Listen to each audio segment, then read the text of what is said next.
Selamat pagi teman-teman semuanya. Apa kabarnya nih hari ini? Melihat berita tentang peristiwa belakangan, semoga semuanya sedang dalam kondisi yang aman dan juga sehat jiwa raganya ya. Amin. Nah, saya juga mau mengucapkan selamat datang kepada teman-teman semua di webinar kita yang berjudul Healing Through Expressive Art, Finding Your Voice Without Words.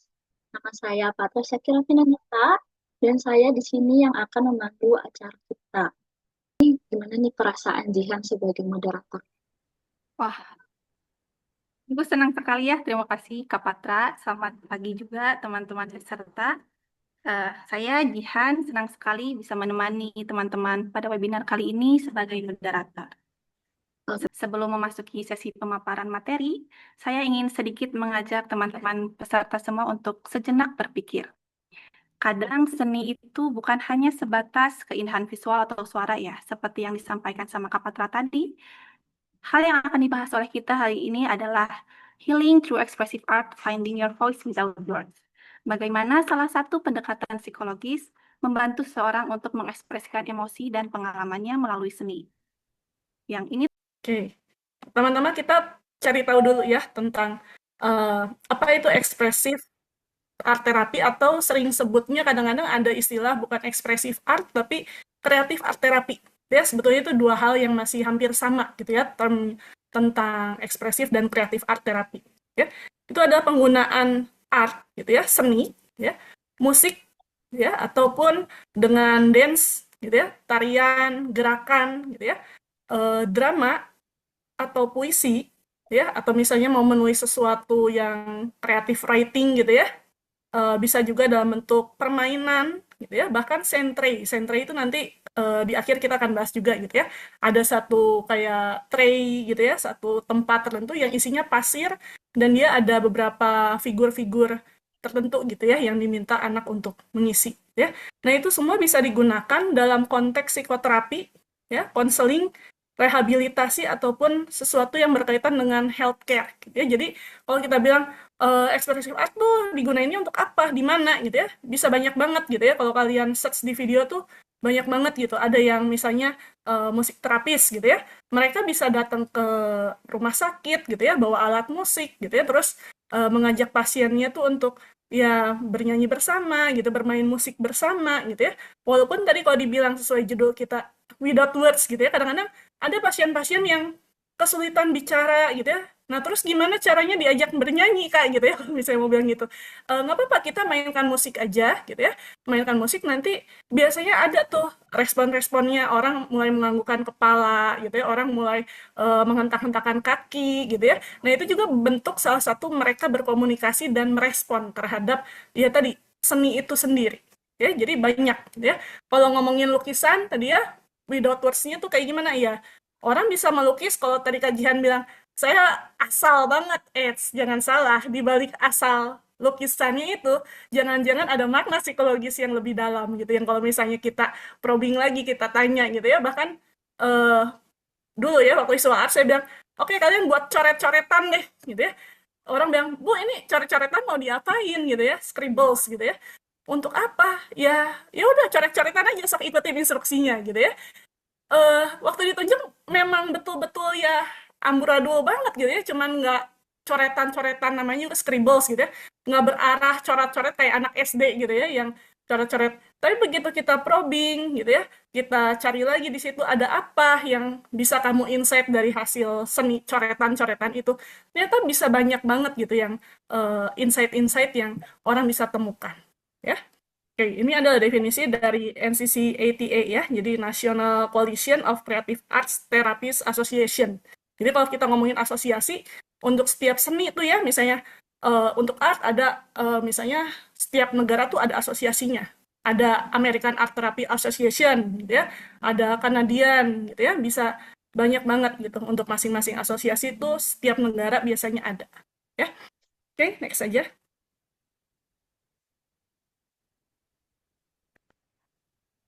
Oke, nah ini sejarah singkat ya tentang seni itu kenapa kok bisa digunakan dalam konteks psikoterapi ya. McNiff mengungkapkan bahwa seni itu sebetulnya secara konsisten sudah merupakan bagian ya dalam kehidupan dan proses healing. Jadi sudah digunakan sejak zaman dulu banget gitu ya untuk konteks mental health, rehabilitasi gitu ya, pengobatan, dan itu tuh bukan baru terjadi di zaman-zaman sekarang gitu ya, begitu art terapi viral dan sebagainya, enggak. Zaman dulu tuh sudah menggunakan. Cuman ya banyak orang yang mungkin nggak familiar ya gitu, banyak orang menganggap kayak, oh kalau misalnya mau terapi ya ujung-ujungnya ya terapi psikologis gitu ya, atau misalnya lebih ke arah misalnya konsultasi yang umum gitu ya. Orang banyak tahunya seperti itu ya. Padahal di zaman dulu tuh sudah ada gitu ya. Bahkan waktu di Mesir sudah menggunakan art untuk menyemangati orang yang mengalami gangguan mental gitu ya. Jadi sejak zaman dulu dan sekarang tuh masih terus berkembang gitu perkembangan seni itu ya. Di Yunani udah banyak menggunakan drama dan musik juga gitu ya. Kalau kita lihat film-film kolosal dan sebagainya gitu ya kan, ada drama, ada musik gitu ya. Ya, itu sudah sejak zaman dulu ya. Nah, bahkan sejak tahun 1800-an sampai 1900, seni itu sudah digunakan sebagai medical treatment dalam konteks psikiatri, kebayang nggak gitu ya? Sedangkan kita tuh baru tahu sekarang tahun berapa nih, 2025 gitu ya. Padahal itu sudah banyak digunakan sejak zaman dulu ya. Oke, yuk, next aja.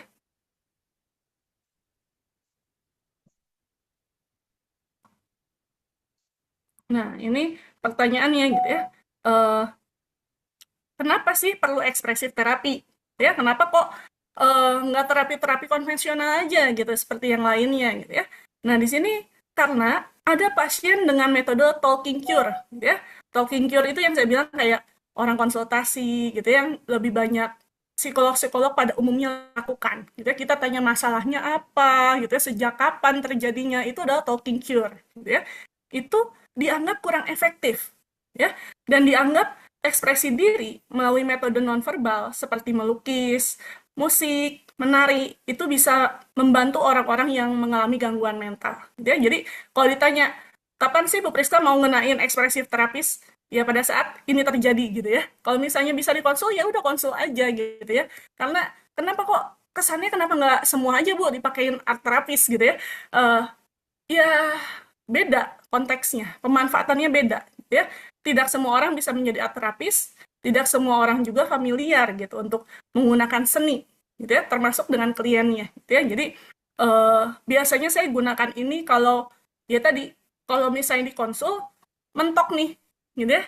Udah ditanya, apalagi kalau orang-orang psikologi ya, saya klien pertama saya untuk ekspresif terapis atau lagi tuh saya pasti pakai visual art sih ya. Saya belum belum sampai mendalami ke ekspresif terapis lah gitu. Waktu ditanya eh apa gitu ya, kliennya sadar bahwa dia bermasalah gitu ya, bahkan dia mencari bantuan profesional gitu ya. Dia udah tanya ke beberapa psikolog gitu ya, terus dia bilang saya kayaknya perlu dibantu gitu ya. Sampai akhirnya dia carilah saya gitu ya, terus bilang kayaknya saya perlu dibantu. Oke, saya awal mikir ya paling konsultasi lah ya biasa gitu ya. Terus sedang tapi dia bilang saya tuh cari kakak gitu ya, karena menurut saya tuh ya saya nggak bisa konsultasi pada umumnya. Saya bilang, waduh, konsultasi pada umumnya nggak bisa tuh gimana gitu ya. Dia bilang, ya saya mentok tiap kali konsul, dia bilang gitu ya. Tiap kali saya ditanya masalahnya apa, terjadinya sejak kapan, saya nggak bisa jawab semua pertanyaan psikolog itu gitu ya. Tapi dia meyakinkan saya gitu ya, tapi saya bukan defensif ya gitu, karena dia tahu dia orang psikologi gitu ya, dia bilang, tapi saya bukan defensif ya, saya bukan eh, menutupi gitu ya, atau misalnya nggak ingin sembuh, saya justru pengen sembuh, dia bilang gitu ya, tapi saya nggak tahu gitu penyebabnya apa. Dan ya kalau ditanya, psikolog selalu bilang gitu ya, kamu yang mengalami itu semua dan kamu yang pasti tahu jawabannya gitu ya, apa sumber masalahnya, penyebabnya apa. Tapi dia bilang, tapi saya nggak bisa menjelaskan itu semua, gitu ya. Akhirnya saya bilang, oke deh, kalau misalnya itu nggak bisa, ada kok metode yang lain, gitu ya. Kamu mau nggak mencoba, gitu ya. Saya coba jelaskan, gitu ya. Saya bilang, saya bukan art terapis, saya cuman orang yang sering belajar art terapi, gitu ya. Kalau tadi dari CV, gitu ya. Saya tuh banyak belajar, gitu ya, karena ngelihat seni itu menarik gitu, tapi belum sampai sampai suatu studi gitu ya untuk misalnya ngambil S2 lagi khusus untuk art terapi gitu ya. Enggak gitu ya. Bahkan beberapa narasumber yang tadi disebutkan gitu ya, kalau di eh, yang CV tadi ketemu saya lagi beberapa kali workshop atau misalnya beberapa kali seminar, mereka tuh langsung bilang, kamu ngapain ikut kayak begini gitu ya? Kamu tuh sudah bisa bertanya lebih daripada yang hal-hal introduction gitu ya, apalagi kamu psikolog gitu ya. Kenapa kamu nggak ambil aja sih S2 art terapi gitu ya? Banyak yang bilang gitu gitu. Terus saya bilang, saya mau belajar dulu. Terus dia bilang, yang kamu tanyain itu tuh udah pertanyaan level semester 2 art terapi gitu. Jadi sebetulnya kalau bilang nggak bisa atau gimana ya bukan alasan gitu ya. Sebenarnya kalau teman-teman punya kesempatan atau misalnya ingin gitu ya, pengen nih jadi art terapi ya, saya sih encourage kalian untuk ambil gitu ya. Nggak ada salahnya gitu karena eh, tidak semua psikolog itu otomatis akan menjadi art terapis atau ekspresif terapis gitu ya, akan berbeda lagi pendekatannya ya. Oke, next aja.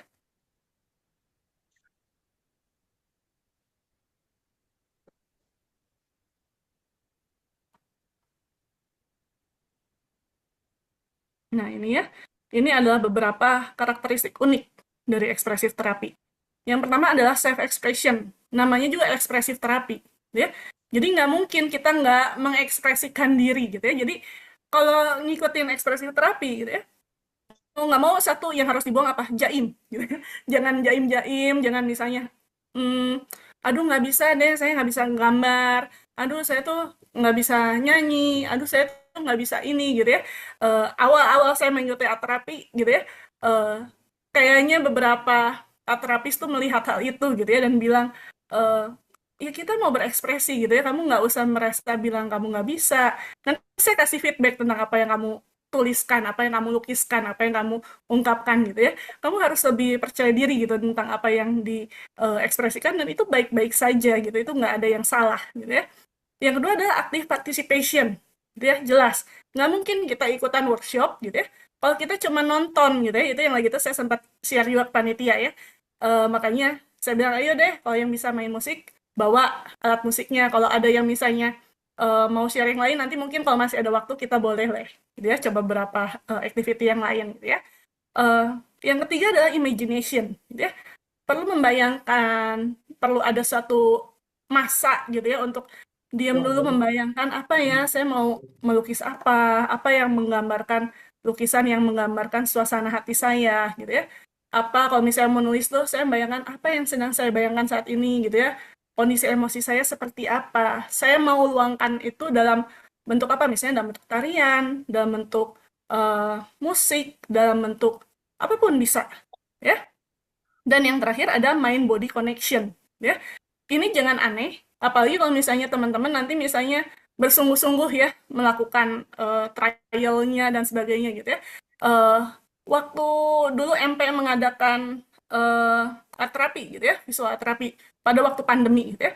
Saya cuman kasih satu trial untuk ya visual art gitu ya. Dan beberapa tuh kan memang yang datang ada banyak praktisi, mahasiswa psikologi juga gitu ya. Mereka tuh udah lebih mencoba jujur gitu ya dengan diri mereka. Dan setelah webinarnya beres gitu ya, ada yang bilang, kenapa ya kok kayaknya badan saya tuh kayaknya rasanya kok jadi kayak lebih capek gitu ya. Saya tuh sempet loh tadi waktu ngegambar gitu tuh kayak tiba-tiba ngerasa sedih gitu ya. Karena tadi ada mind and body connection.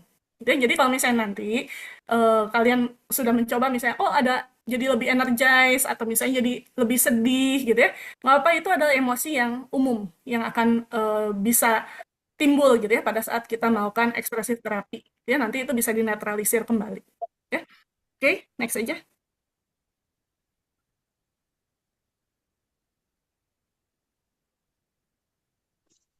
Oke, ini next aja ya.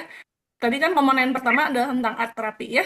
Kita masuk dulu ke art terapi, tapi secara singkat aja karena art terapi saya nggak akan terlalu detail gitu ya, karena udah bisa jadi satu webinar tersendiri gitu ya. Oke, ini ada beberapa pertanyaan ya. Teman-teman boleh bantu jawab juga ya, mau di kolom chat boleh gitu ya, atau mau langsung sebut juga boleh, silakan.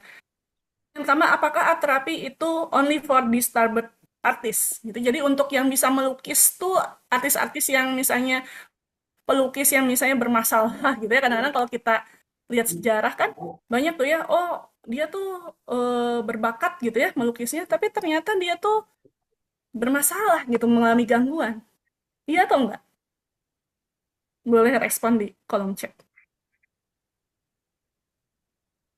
Atau kalau mau jawab langsung juga boleh.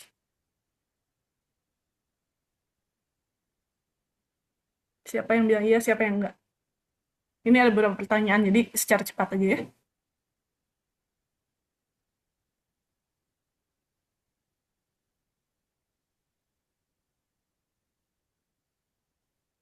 Bisa buat semua orang, bukan hanya di sahabat artis. Oke, thank you, Feran.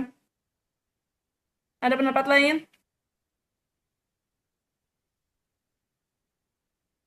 Sambil nunggu ya, next aja jawaban pertanyaan kedua. Art therapy helps make bad paintings look better, gitu ya. Jadi karena namanya ada unsur terapinya, gitu ya. Jadi kalau bad paintings atau lukisan yang jelek sekalipun itu akan jadi tampak lebih baik. Iya atau enggak?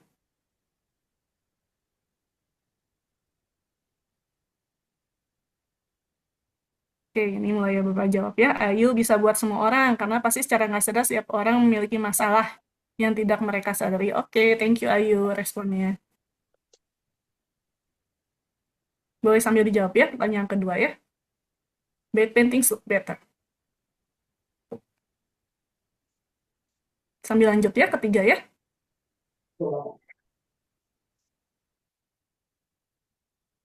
There are many telling signs in a child picture that art therapists can read. Ya, art therapist can tell you exactly what your drawings and artwork means. Gitu ya. Jadi kalau misalnya seorang art therapist itu bisa secara pasti gitu ya menjelaskan gitu ya kepada kita bahwa arti dari lukisan atau misalnya karya seni yang dibuat. Oke, Perli bilang bisa bisa jadi ada arti tersendiri setiap gambarnya. Jadi bukan hanya sekedar bad paintings. Oke, ada lagi yang mau komentar?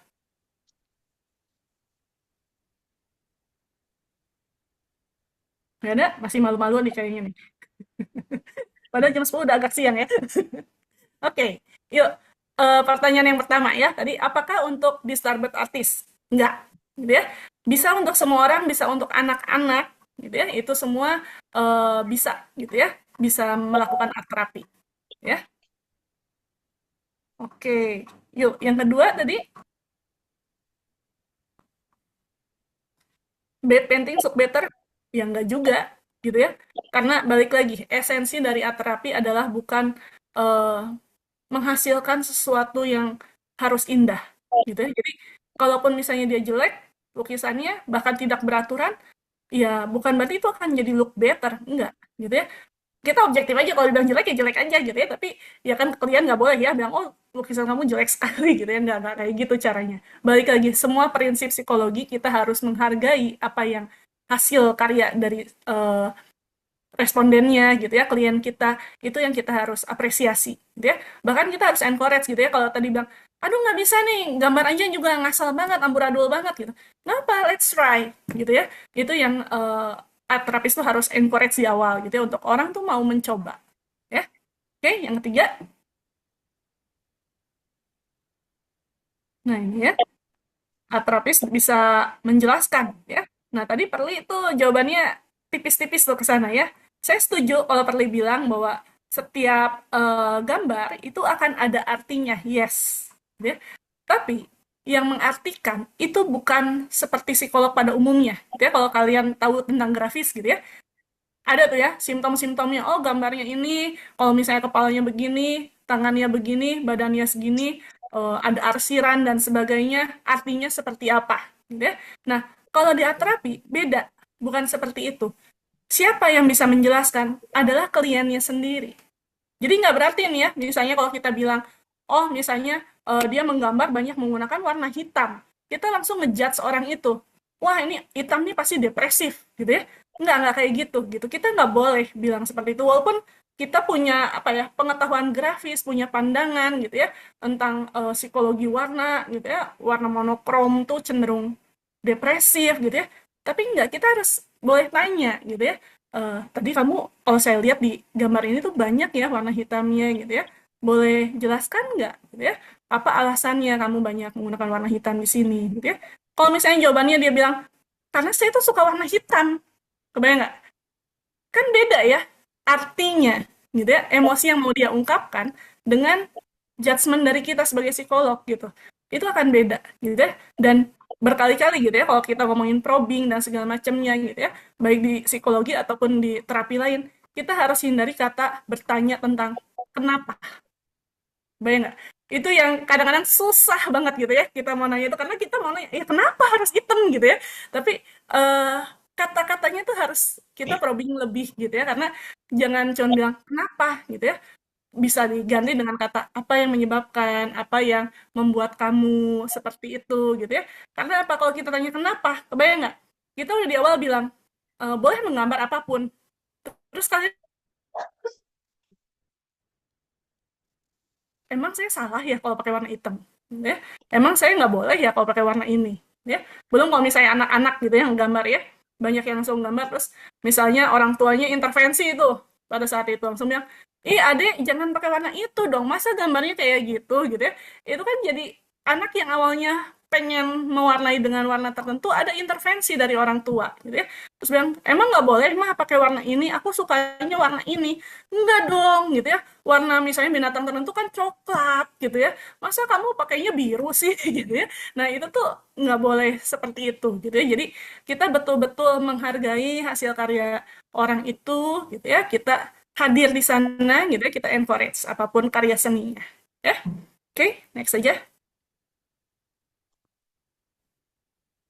Nah, art terapi itu apa ya? Penggunaan media gitu ya, berupa gambar dan melibatkan proses kreatif. Respect patient and client responses to the created products as reflection of development. Ya, makanya kita perlu respect, kita perlu menghargai apa yang dihasilkan, apa respon dari pasien dan atau klien gitu ya tentang produk yang dihasilkan tersebut gitu ya. Karena itu merupakan refleksi dari perkembangannya dia gitu ya, kemampuannya dia, bahkan personality gitu ya. Dan apa yang menjadi minat dia, apa yang menjadi concern-nya dia saat itu gitu ya. Bahkan bisa menjelaskan tentang konflik-konflik tertentu.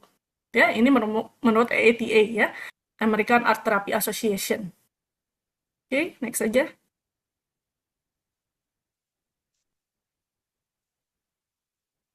Nah, di sini ya, art terapi melalui proses kreativitas itu dapat menyembuhkan dan meningkatkan kehidupan seorang. Dan itu juga merupakan komunikasi dari pikiran dan perasaan secara nonverbal. Ya, makanya tadi kalau dibilang kliennya nggak tahu nih mau ngungkapin secara verbal gimana, oke suruh gambar dulu aja, gitu ya. Dari situ baru kita probing lagi tentang hasil karya seni yang sudah dihasilkan. Ya, kenapa kok bisa gitu ya menghasilkan tadi komunikasi dari pikiran dan perasaan?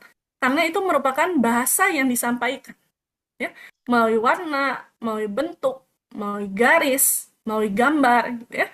Itu semua bisa tadi dalam tanda kutip berbicara dengan kata atau cara yang tidak disampaikan oleh kata-kata. Ya, jadi kalau dibilang gitu ya, orang misalnya kita lihat nih kalau sekarang tadi Kak Patra bilang dalam situasi nggak menentu, bisa nggak kita menyuarakan itu lewat karya seni? Boleh.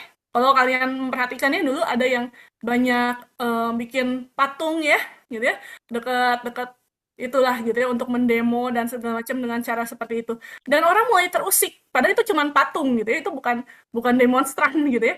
Lihat patung terus bilang kenapa kok orang bisa terusik, karena ya karya seni itu bisa berbicara gitu ya.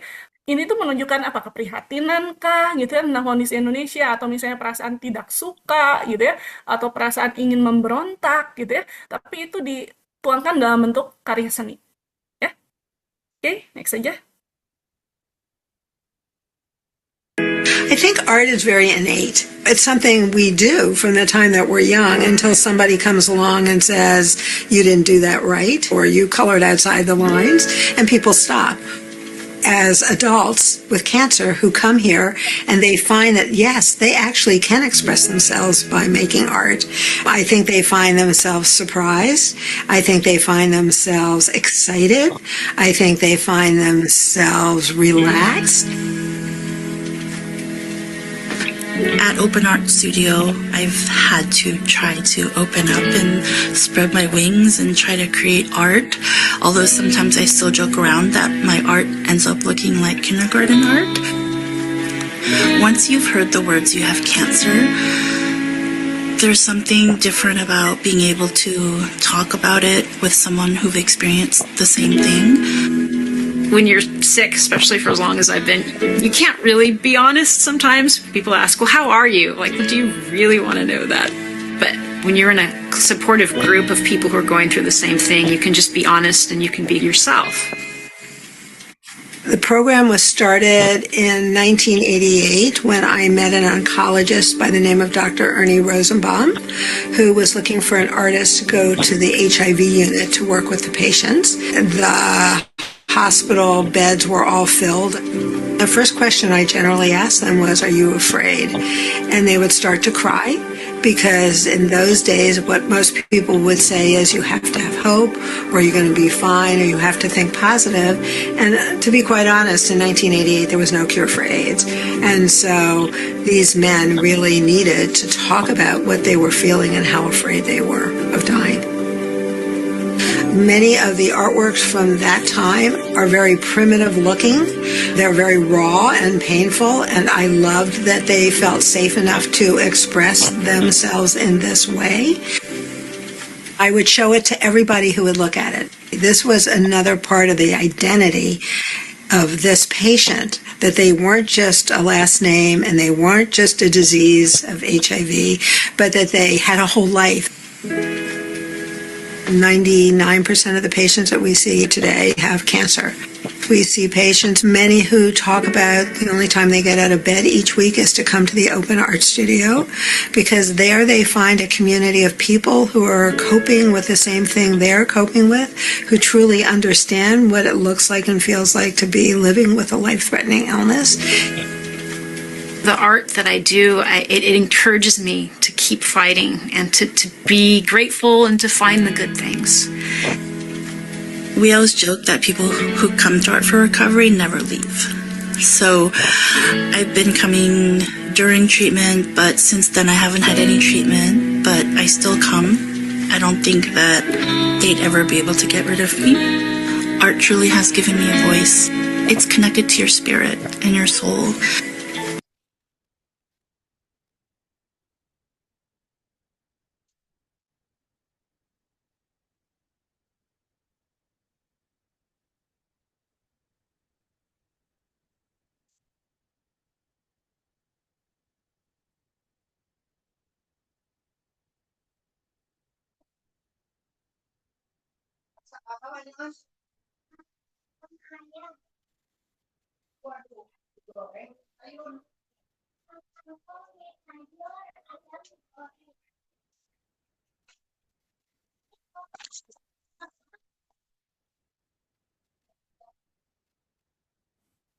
Oke, kalau kita lihat tadi dari video ya, itu menjelaskan sedikit banyak ya tentang tadi gitu ya, bahwa apa sih manfaatnya dari art terapi gitu ya. Itu orang bisa tadi ya mengungkapkan tentang ide-idenya lewat lukisan, dan mereka bisa lebih rileks gitu ya, tidak ada judgement, walaupun tadi ya, walaupun dibilang kadang-kadang yang melukisin juga bercanda gitu ya, kayaknya lukisan saya itu kayak anak TK gitu ya, itu nggak apa-apa. Oke, yuk kita lanjut aja ya ke bagian berikutnya ya, tentang musik terapi ya. Musik terapi ini menggunakan musik ya, karena untuk mendapatkan perubahan yang positif dalam hal psikologis, fisik, kognitif ataupun social function ya dari individu dengan kesehatan, ataupun misalnya tentang masalah-masalah terkait juga tentang edukasional gitu ya. Ini menurut American Music Therapy Association ya. Yuk, next aja. Nah, ini ada beberapa metode ya. Ada yang disebut dengan reseptif, itu berarti klien cuma diminta untuk mendengarkan lagu, ya. Ada juga compositional methods, gitu ya. Itu klien diminta untuk menuliskan lagu yang orisinil, ya. Ada juga improvisational methods. Ini klien atau terapis bisa membuat melodi, ritme, lagu atau musik instrumen dengan bermain alat musik dan bernyanyi, ya.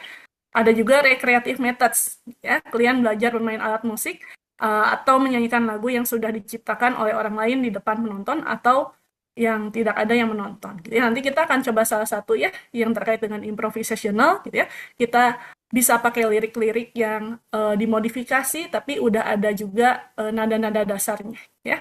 Yuk, next aja.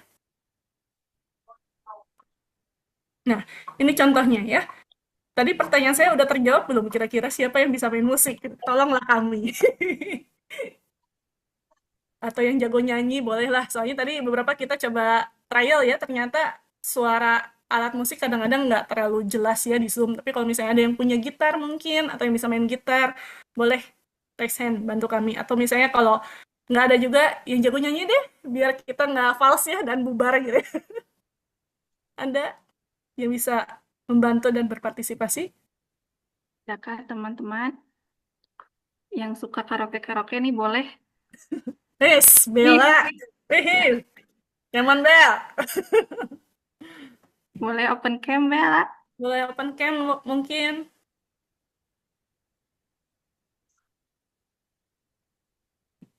Oke. Kalau liriknya ini gimana nih, Bu? Oke, ini sebenarnya lebih ke arah nada dasar tentang lagu Kalau Kau Suka Hati gitu ya. Kalau kau suka hati, tepuk tangan gitu ya. Tapi diubah nih, jadi kalau saya, titik-titik, saya, titik gitu ya. Nah itu boleh diubah gitu ya, dengan emosi gitu ya. Misalnya kalau saya lagi marah, saya apa gitu ya, teriak gitu ya. Atau misalnya kalau saya apa, saya gimana gitu ya. Nah, nadanya begitu gitu ya. Cuman nanti kita ubah sedikit gitu ya tentang nada-nadanya. Mungkin ada yang mau improvisasi boleh. Bella mau nyanyi kah atau mau eh, alat musik tadi? Boleh Eh, aku lebih ke nyanyi sih. nyanyi. Oke, boleh. Nada-nadanya kurang lebih kayak begitu ya, tentang kalau kau suka hati, tapi nadanya feel free ya, nggak harus persis seperti itu, mau diimprovisasi, misalnya, saya mau nadanya di melenceng-melencengin, yang penting masuk ke lirik, atau mau liriknya kamu juga ubah juga boleh, silakan. Tunggu ya, pikirkan dulu.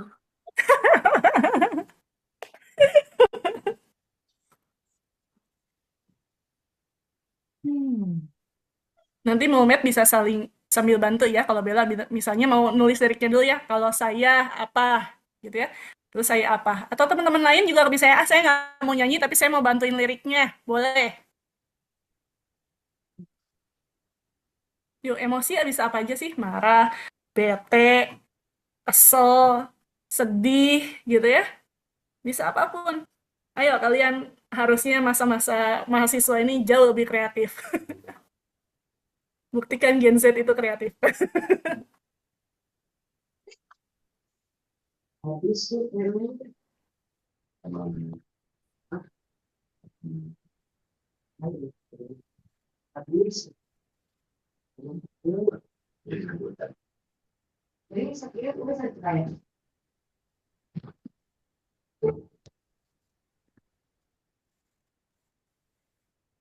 Hmm. Baru kepikiran satu nih. Boleh, boleh. Baru Eh, pilihan satu, kalau saya apa, Bel? kalau kalau saya malu, kalau saya marah, saya silent treatment. Oke, boleh nanti sambil ditulis ya. Kalau saya marah, saya silent treatment. Oke.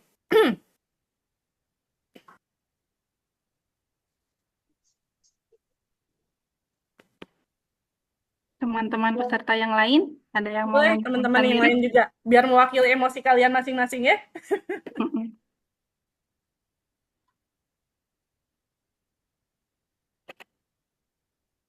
Kalau saya lapar, saya makan, boleh, Hawa. Nggak apa-apa, nggak emosi juga, boleh.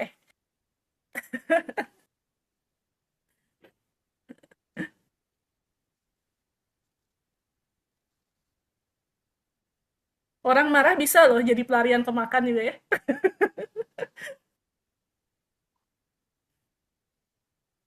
Oke, Intan, yuk.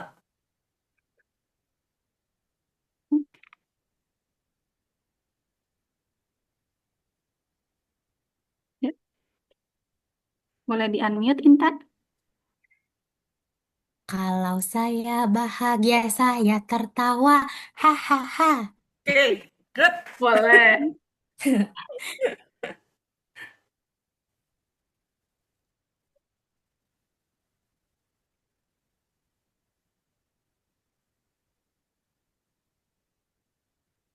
Atau kalau misalnya dari teman-teman yang lain, misalnya, aduh susah nih, kebanyakan kata kalau sayanya gitu juga, ya udah kita ubah aja gitu ya.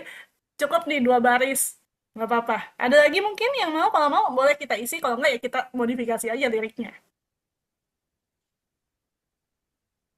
Ya, satu lagi teman-teman. Ada yang mau menyumbangkan liriknya?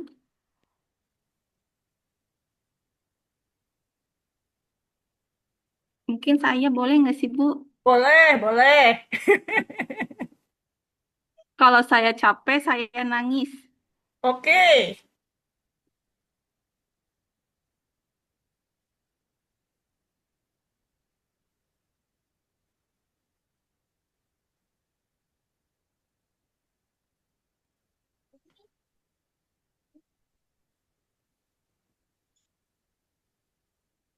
Nah, udah tuh, Bu. Tadi Yuk. katanya Bella mau nyanyiin, Bu. Oke, silakan Bella. Silakan, Bella. Oke. Kalau saya marah, saya silent treatment. Oke. Kalau saya bahagia, saya tertawa. Hahaha. Kalau saya lapar, saya makan. Kalau saya capek, saya nangis. Kira-kira bawahnya mau nada apa nih? Hmm.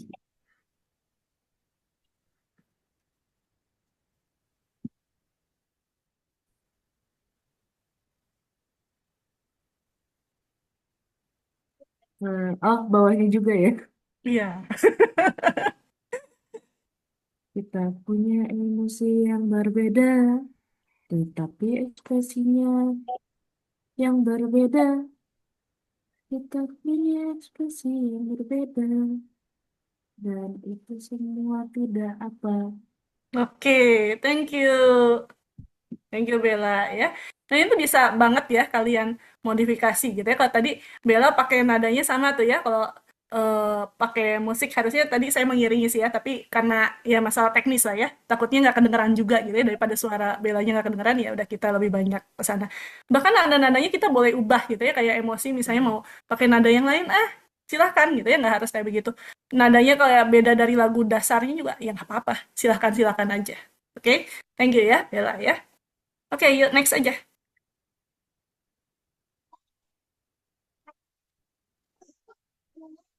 Nah, ini perbedaannya apa? Untuk musik untuk terapi dengan profesional dan hiburan, ya. Eh, Balik lagi, kalau terapi pasti akan ada goal yang dituju, ya. Sedangkan kalau musik profesional itu lebih ke arah ya ada tadi kemampuan bermusik, ya. Makanya kalau dia bilang gimana nih kalau misalnya tadi Bella pengen nyanyi tapi nggak bisa main musik ya nggak apa-apa, boleh boleh aja gitu ya, itu boleh boleh aja gitu ya. Makanya harusnya yang mengiring itu adalah musik terapisnya gitu ya. Oke, yuk next aja.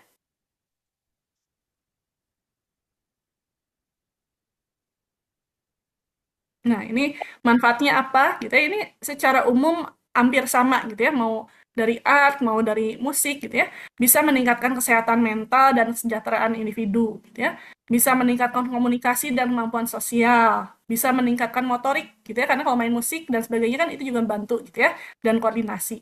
Bisa meningkatkan memori, konsentrasi dan fungsi kognitif ya, bisa juga untuk membantu meredakan rasa sakit ya. Oke, next aja.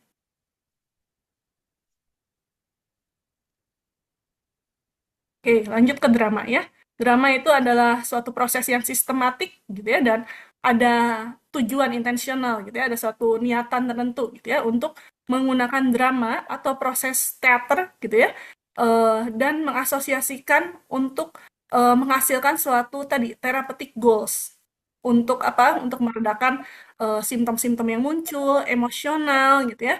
Bisa juga integrasi dengan fisik dan juga personal growth. Jadi kalau bilang drama, ya oke, nanti ada suatu proses mereka membuat skenario drama tertentu gitu ya untuk mengekspresikan emosi dan sebagainya. Ya, next aja.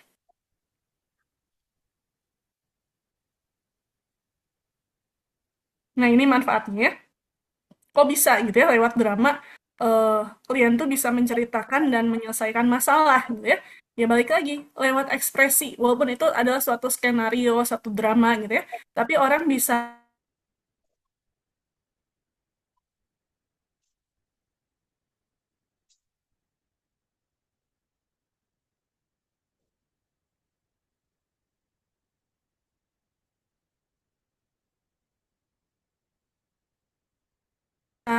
menceritakan apa yang sebetulnya dia rasakan saat itu, gitu ya. Bisa meningkatkan kemampuan untuk mengobservasi personal roles, gitu ya. Nanti tergantung peran dia itu seperti apa, dia dapat perannya seperti apa, itu ada bisa diobservasi lagi, ya. Dan juga bisa meningkatkan fleksibilitas antar peran. Oke, yuk next aja.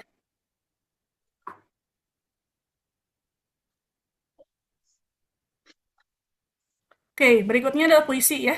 Ini istilahnya ada yang disebut dengan biblioterapi kalau puisi itu, gitu ya, atau putri terapi, gitu ya.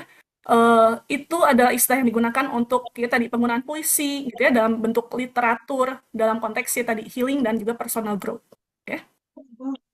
Oke, next aja. Oke, ini contoh ya yang saya ambil dari buku, oh nggak salah ya, buku tentang ekspresif terapi, gitu ya. Judul puisinya adalah Reflection, gitu ya.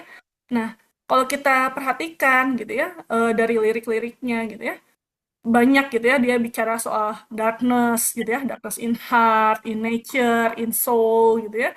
Tapi dia bilang when will lights be gitu ya, itu ada suatu harapan dia gitu. Kalau di saat dia lihat situasinya tuh kayaknya gelap banget gitu semuanya gitu ya.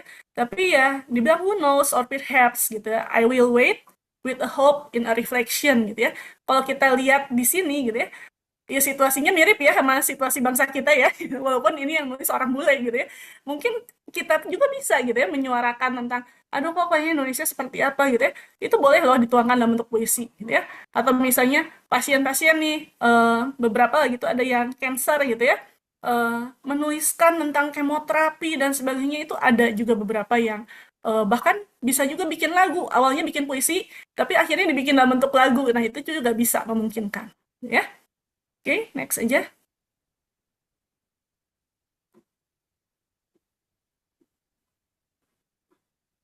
Nah, ini adalah play therapy ya. Play therapy itu menggunakan theoretical model gitu ya, untuk membentuk suatu proses yang interpersonal gitu ya. Dan play terapis itu biasanya pasti terlatih gitu ya, bisa menggunakan proses terapeutik untuk mencegah gitu ya, atau menyelesaikan masalah psikososial gitu ya, dan juga bisa mencapai optimal growth dan development gitu ya. Play terapi ngapain gitu ya, apa yang dilakukan? Anaknya disuruh bermain gitu ya. Terus kalau kalian bilang play terapi itu apakah harus untuk anak-anak? Enggak, bahkan untuk dewasa pun bisa. Orang dewasa boleh menggunakan play terapi, tapi nanti jenis mainannya bisa berbeda gitu ya. Oke, next aja.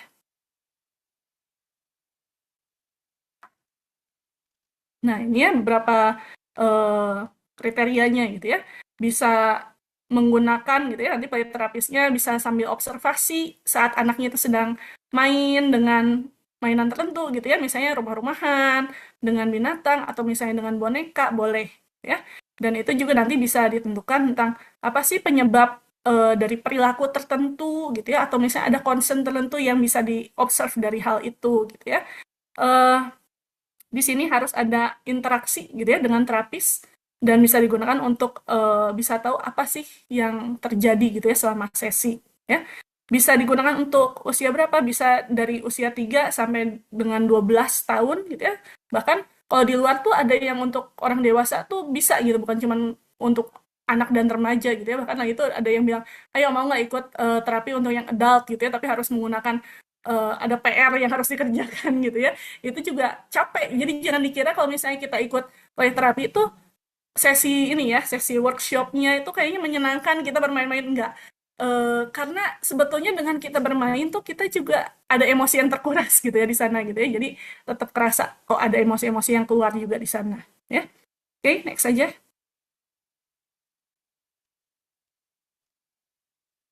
Nah, ini kenapa harus play terapi gitu ya. Balik lagi, kalau play terapi umumnya memang di anak-anak gitu ya, tapi nggak menutup kemungkinan orang dewasa juga boleh gitu ya. Biasanya kenapa kok anak-anak lebih cocok untuk play terapi? Karena ya kita dengan bermain kita tahu bahwa anak-anak tuh bisa belajar tentang dunianya gitu ya. Kita tahu anak-anak tuh lebih senangnya main kan daripada suruh belajar atau misalnya terapi yang konvensional gitu ya. Kita bisa memahami bagaimana segala sesuatunya itu terjadi gitu ya, walaupun ada banyak yang berbeda gitu ya. bisa merupakan cara untuk mereka mengekspresikan pikiran dan perasaan gitu ya, bisa mengembangkan physical skill, mental skill, bahkan sampai dengan social skill dan bonding gitu ya, bonding dengan terapis, bonding dengan orang sekitarnya yang diajak bermain, itu bisa seperti itu ya. Oke, next aja.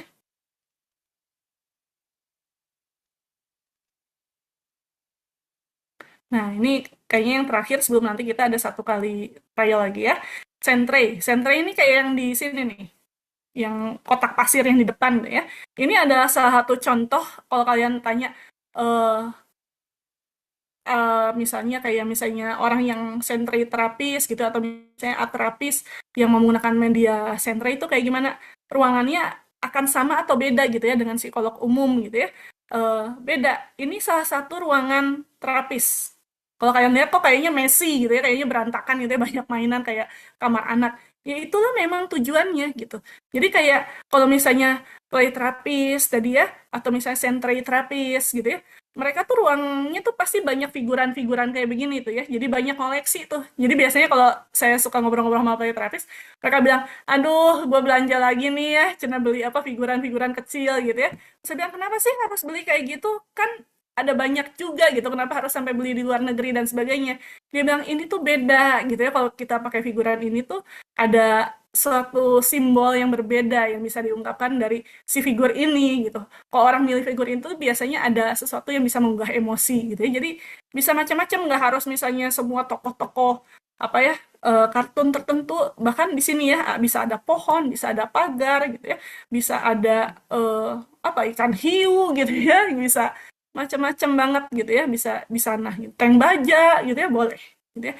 Nanti kita bisa lihat dari hasil sentrenya itu apa sih yang mau dia ungkapkan gitu ya. Banyak beberapa yang bisa bercerita itu bahwa oh kayaknya lingkungan figur-figur yang dipilih kok kayak figur yang tidak aman ya gitu ya. Itu mungkin kita bisa tahu adakah ketakutan dari sisi anak itu ya. Oke, next aja.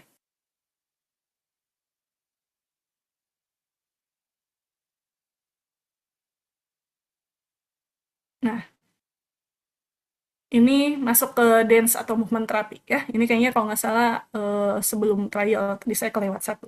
Saya lupa ada dance gitu ya.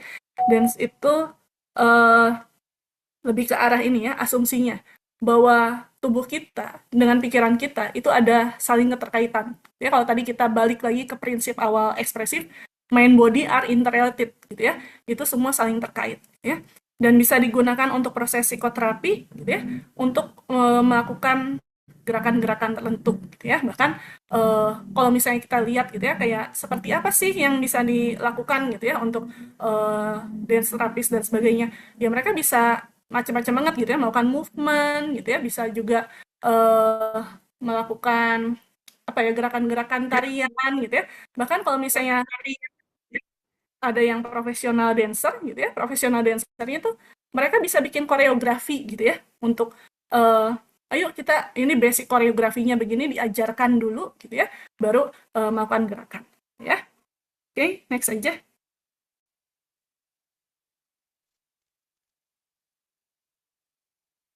Oke, ini salah satu contoh ya. Body percussion ini adalah gabungan dari musik terapis dan dance terapi gitu ya. Tapi movementnya yang minimalis banget gitu ya. Jadi kayak cuman baru menggerakkan kaki gitu ya, menghentakkan, misalnya bisa menjentikan jari gitu ya, atau misalnya tepuk tangan gitu ya. Itu bisa seperti itu gitu ya. Nanti kita coba ya. Di sini ada lagu yang akan dimainkan, lagunya judulnya Happy ya.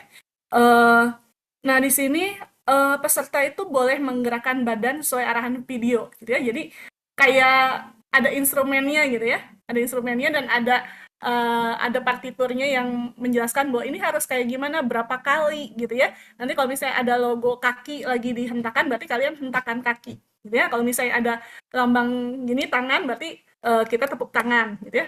Nah, temponya mengikuti lagu itu gitu ya. Jadi jangan sembarangan tepuk tangan tapi lagu kemana gitu ya. Nah, nanti ada juga tulisan dance gitu ya, kata doang. Nah, kalau dance, kalian bebas mau menarinya kayak gimana gitu ya. Jadi nggak usah ngikutin instruksinya kayak tepuk tangan atau hentak kaki gitu ya. Bebas gitu ya. Biasanya mau dance-nya dance kayak gimana, terserah kalian. Silahkan berekspresi sebebas-bebasnya Dan sekreatif mungkin, ingat ya, jangan jaim. Jadi coba open cam yang masih pada off cam. Nah, kalau ada tanda yang kayak gini ya, yang not tanda jeda itu berarti kita agak pause dulu gitu, agak pause baru masuk ke bagian itunya. Oke?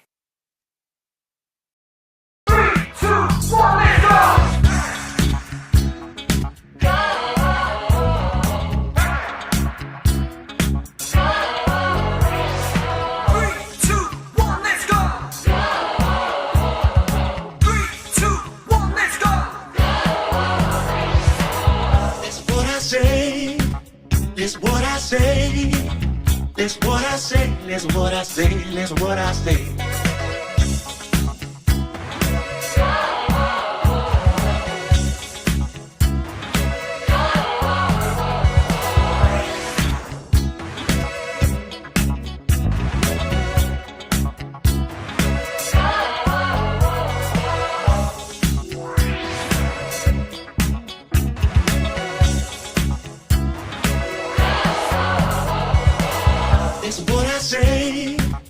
That's what I say.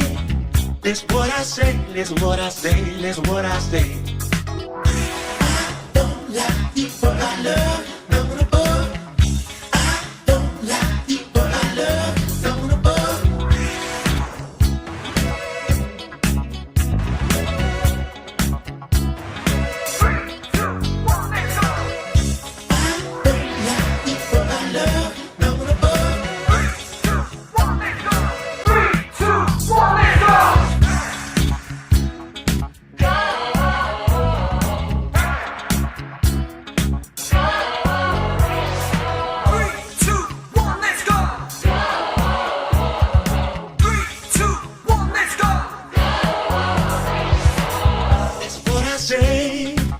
That's what I say.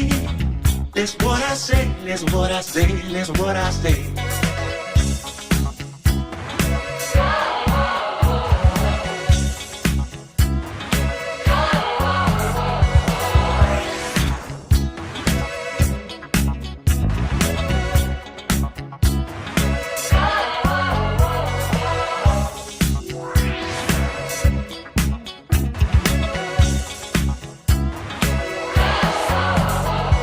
That's what I say. That's what I say. That's what I say. That's what I say. That's what I say. I don't like people I love. None above. I don't like people I love. None above.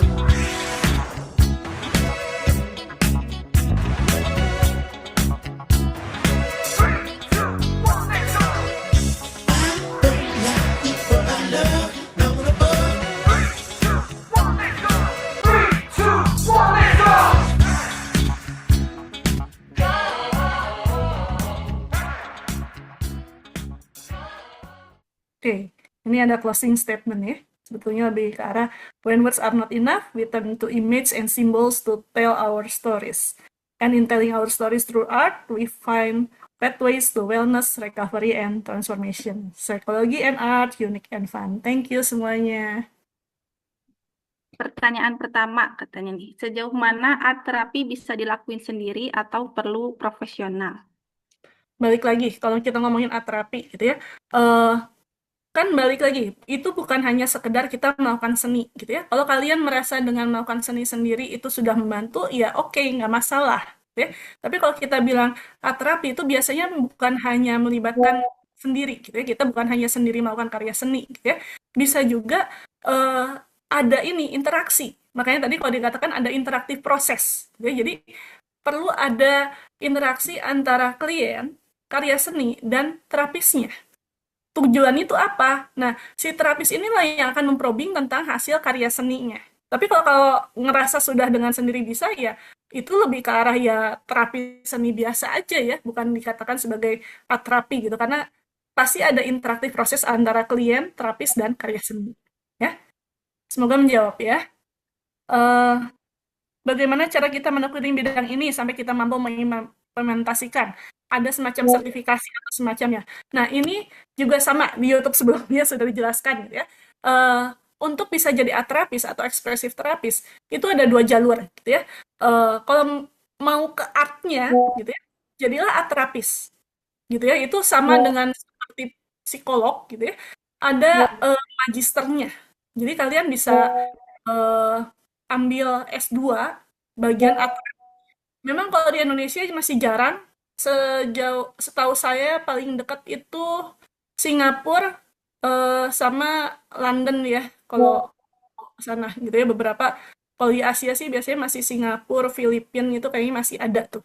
Cari S2 art terapi, Google gitu ya, biasanya ada ada yang bisa menjelaskan gitu ya tentang jadi satu profesi tersendiri gitu ya. Kalau dibilang nggak bisa langsung misalnya bilang ikut sertifikasi gitu ya, kayak saya gitu ya, saya ikut sertifikasi banyak iya, tapi saya tetap bukan art terapis gitu. Saya tetap masih lebih ke arah psikolog, tapi menggunakan tadi art terapi gitu. Itu untuk membantu. Tapi prosesnya lebih ke arah ya balik lagi apa yang saya dalami di psikologi. Ya, oke, semoga menjawab ya.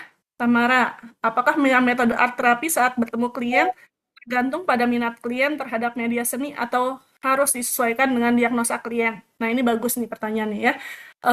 Tamara, kalau misalnya untuk metode, memang kita harus balik lagi tanya kliennya mau atau enggak, suka atau enggak.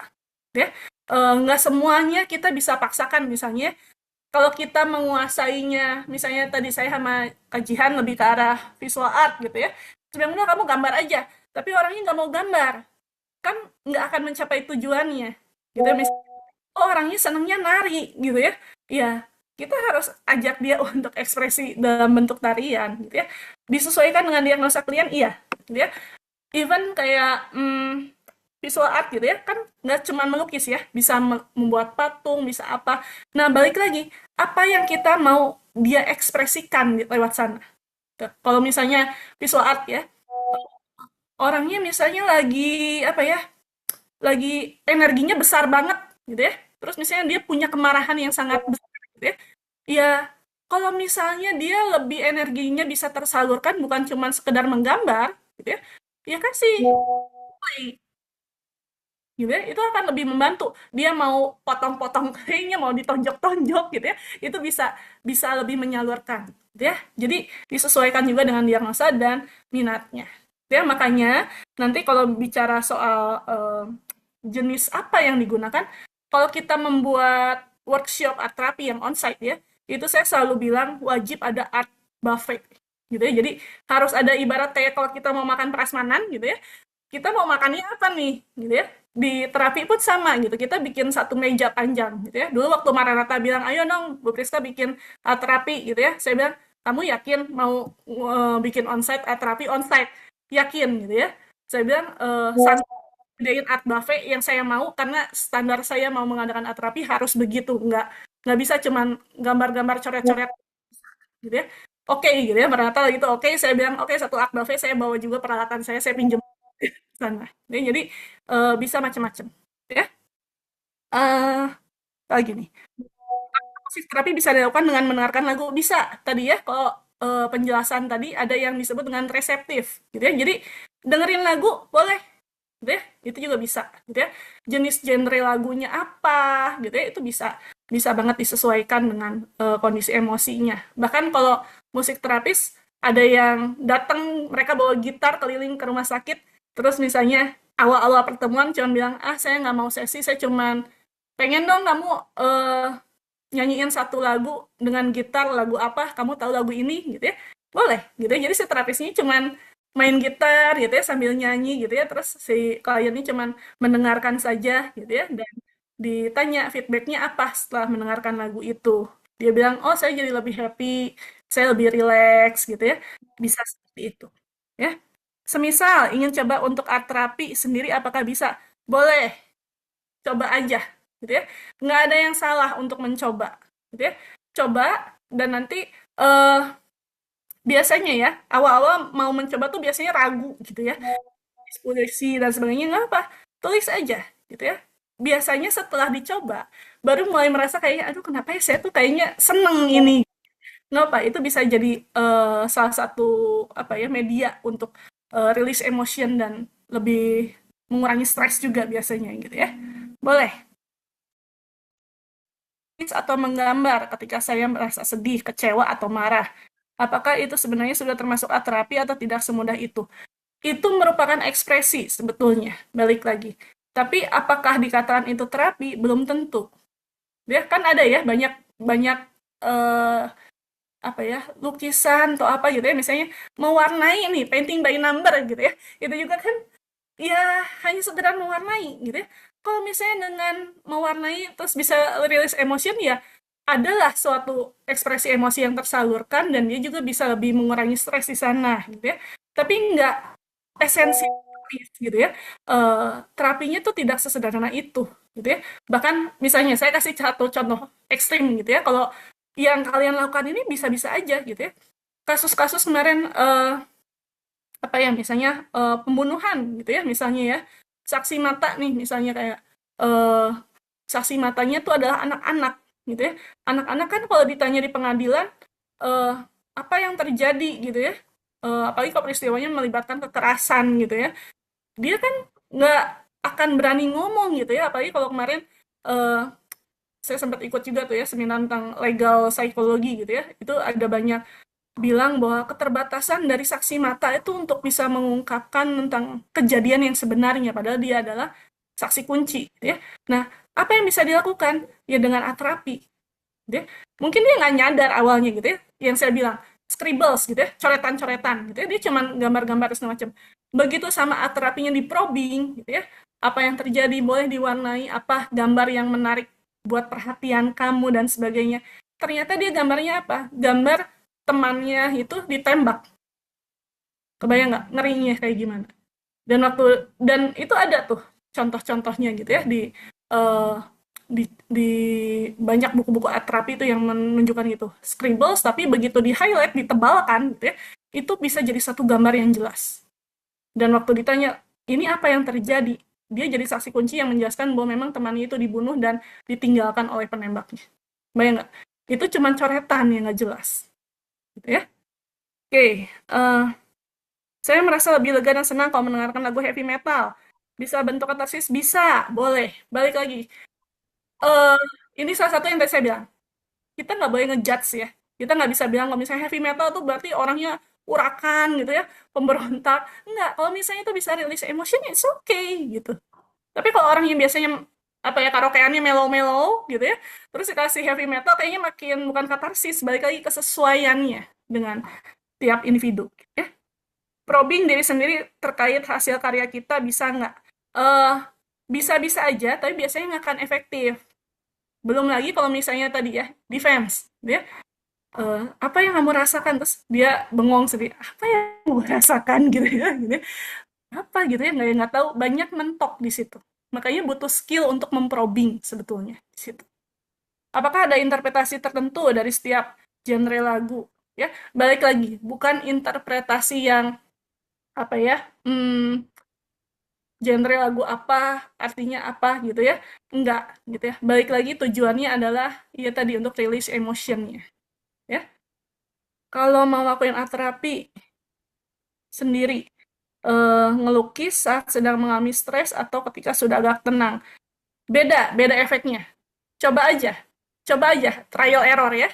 Kalau misalnya kamu lagi ngerasa stressful gitu ya, hasil karya seni kamu kayak gimana? Kalau kamu lagi tenang, beda nggak? Pemilihan warnanya beda nggak? Itu pasti akan ngaruh. Ya, ada efeknya. Coba aja di trial gitu ya.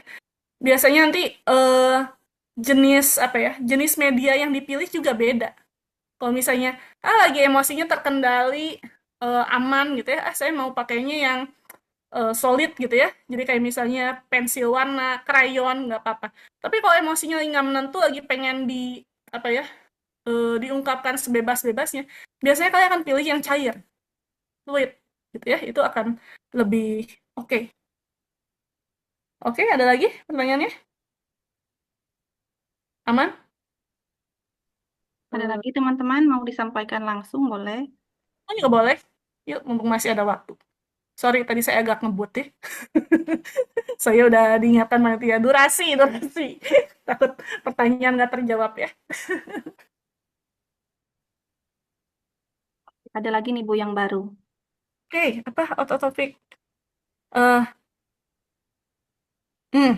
Kebanyakan orang juga tidak bisa ditentukan dari lagu yang didengar. Ada sedikit banyak gitu ya mempengaruhi sebetulnya gitu ya, tapi balik lagi kita kan nggak bisa semudah itu ya menjudge gitu ya, bahwa oh orang dengan kepribadian misalnya introvert gitu ya lebih suka lagu yang seperti apa gitu ya, walaupun mungkin sedikit banyak ada gitu ya keterkaitannya. Biasanya orang yang sanguin mungkin lebih suka lagu yang ceria, tapi kan belum tentu ya gitu, tidak sesederhana itu kita bilang bahwa pemilihan genre lagu itu menentukan gitu ya, tapi genre lagu bisa berpengaruh ke emosi seseorang, mengubah mood emosi seseorang, iya itu bisa. Di Bandung penyedia terapis, setahu saya yang sudah atrapis ya, yang sudah atrapis itu di Bandung paling cuma 1 atau 2 orang gitu, setahu saya ya. Karena dulu juga banyak klien-klien yang kita harus kerja sama, agak sulit ya gitu untuk mencari yang di Bandung, biasanya juga sibuk banget gitu ya. Paling deket tuh di Jakarta, saya lagi tuh di Jakarta itu dia juga lulusan dari luar negeri sih gitu, tapi dia buka buka biro khusus untuk art terapi gitu. Jadi dua-dua orang yang di biro itu tuh memang art terapis, dan saya sempat belajar sama mereka berdua gitu ya. Itu apa ya namanya? Eh, Nanti saya share deh ke panitia. Kalau nggak salah iArt atau apa gitu, art terapi apa gitu. Ada. Kalau di Indonesia lebih ke arah baru ada komunitas Indonesian Art Therapy Community gitu ya, adanya biasa kayak gitu, tapi isinya banyaknya psikolog sih gitu ya, mereka psikolog yang seperti saya gitu yang udah banyak belajar sana sini, tapi biasanya ada yang mensupervisi juga gitu ya. Jadi mereka juga banyak, apalagi tahun 2021 2022 tuh lagi booming banget gitu ya, makanya eh, di tahun itu tuh saya juga banyak mengikuti gitu ya dari bagian yang art therapy community yang mereka share tentang art therapy untuk apa, insecurity tadi ya, untuk trauma,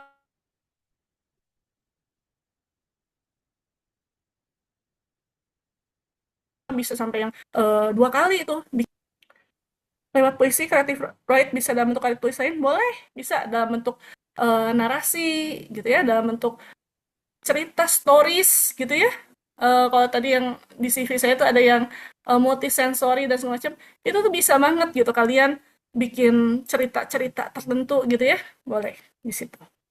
Kalau kalau misalnya lagi stres harus nyanyi, lagi sedih harus melukis? Enggak, bebas. Bebas. Jadi nggak ada patokannya. Kalau stres tuh harusnya nyanyi, kebayang nggak? Kalau misalnya kajian sama saya disuruh nyanyi, makin stres kita. Karena kita nggak ekspresinya tuh lewat lewat nyanyi gitu ya.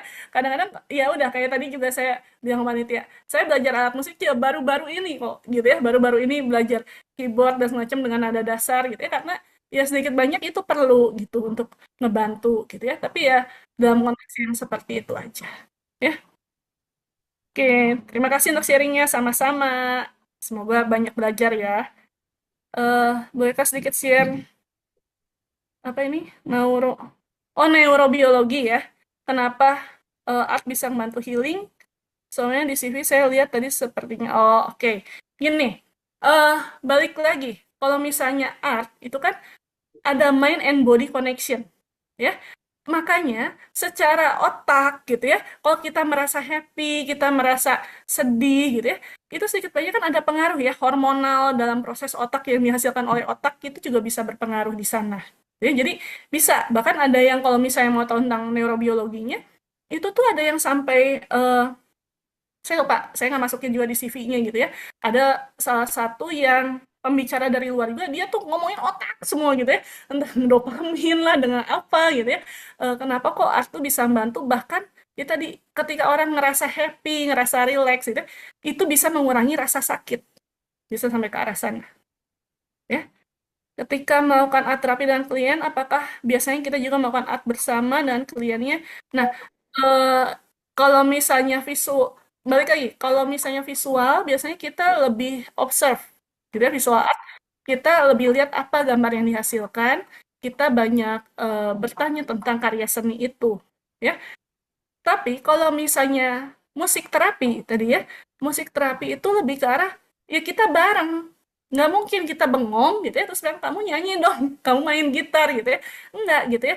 Musik terapi itu kita bareng. Jadi syarat untuk musik terapis adalah dia bisa bermain alat musik. Minimal satu alat musik mayor ya. Jadi kalau nggak gitar, piano, atau keyboard gitu ya, yang memang bisa mengimbangi semua alat musik yang lain yang dimainkan oleh klien. Misalnya musik terapisnya pakai gitar atau misalnya pakai piano gitu ya, atau pakai keyboard, biasanya lebih praktis gitu ya. Terus misalnya yang si kliennya itu nggak bisa main musik gitu ya, tapi mau gitu ya, ya apa, boleh milih apapun gitu ya. Misalnya boleh milih misalnya drum untuk anak-anak yang mukul-mukul gitu ya. Nah, si musik terapisnya adalah mengimbangi temponya, jadi bisa berbarengan, nggak selalu semuanya sebagai observer. Kalau gitu ya ya susah ya gitu ya, nanti ada yang memang kita harus aktif terlibat juga di sana ya. Tapi kalau misalnya puisi gitu ya, boleh kita sebagai observer gitu ya. Lukisan boleh gitu ya. Atau kalau misalnya orangnya di awal-awal misalnya masih merasa ragu gitu ya, saya nggak mau eh, pegang apa media artnya gitu ya, kita boleh encourage, yuk kita main bareng yuk atau apa gitu ya. Play terapi itu ya, nah itu nggak mungkin tidak ada interaksi, pasti kita ajak main dia, kita juga main milih gitu ya. Terus kalau improv lagu itu maksudnya mengalirkan emosi yang sedang kita rasakan, liriknya harus sesuai sama yang dirasakan atau mengarahkan motivasi biar semangat. Balik lagi tujuan ke emosinya gitu ya.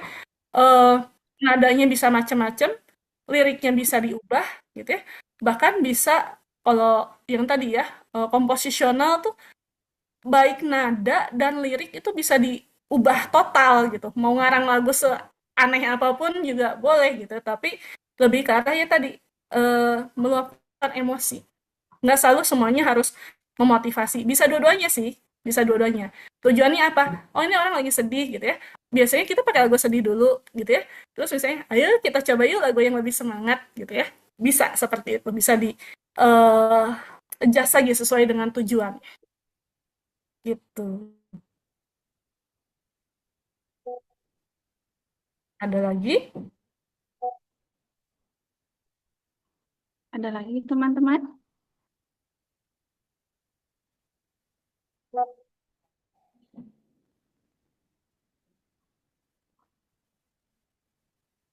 Kalau misalkan mau di kolom chat juga nggak apa-apa, atau open mic.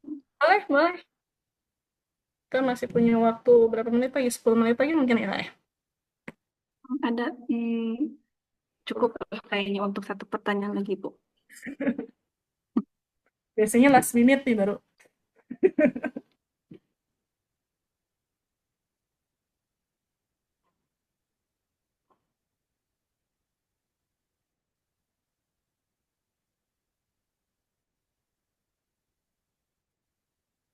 Nah, itu ada yang baru. Mungkin ini pertanyaan terakhir ya, Bu. Boleh. Kalau mendengarkan lagu yang sedih ketika sedih jadi makin sedih, itu baik atau enggak ya? Tujuannya apa gitu ya? Kalau dia sedih, dia yang awalnya biasanya dia menahan emosi, terus dia nggak bisa nangis, dia lebih bisa lega kalau nangis, kan lebih baik ya. Tapi balik lagi, kita nggak bisa membiarkan dia terlarut terus dalam emosi itu gitu ya. Jadi untuk media awal, untuk katarsis nggak apa-apa, boleh gitu ya. Tapi kalau misalnya kita selalu bilang, oke kamu nyanyi terus aku sedih-sedih gitu ya, kan malah jadi gloomy ya gitu.